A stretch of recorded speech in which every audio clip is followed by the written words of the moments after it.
Hi there. Thanks for watching the 27th live Sarah C. Poetry video. If you've seen any of these before, you might realize that tonight's presentation looks a little bit different.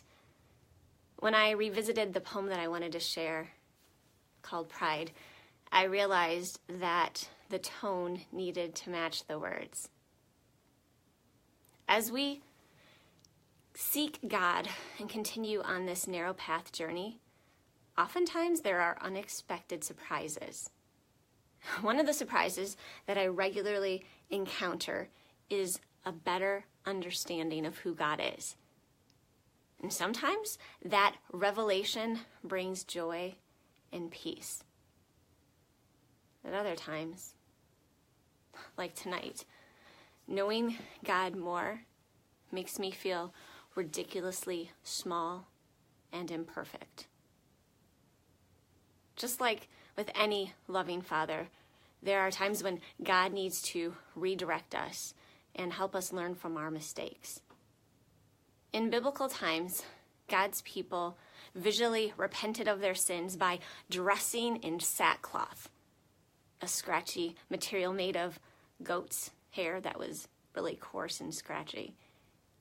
They also covered their head with ashes as a visual symbol of desolation and ruin. Their outward appearance was meant to mirror their inward feelings.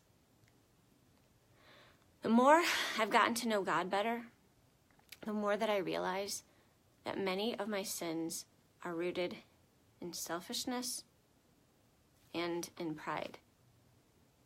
The more I begin to think about myself, the reality of God's presence begins to fade.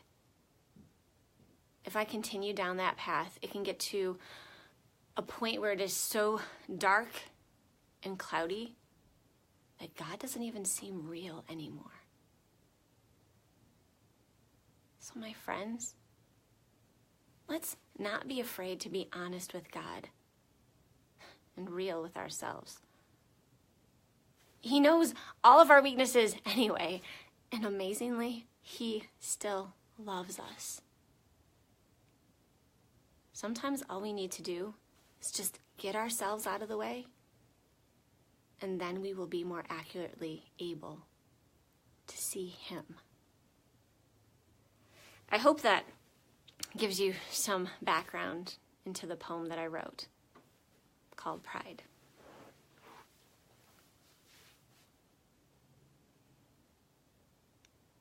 In the quest that matters,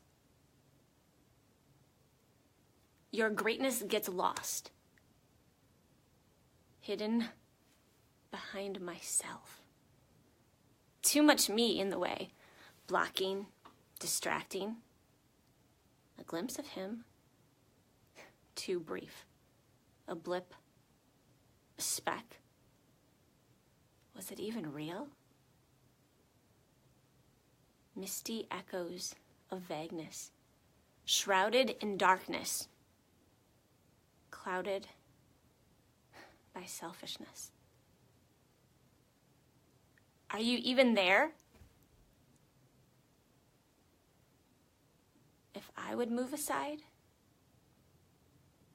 I just might see.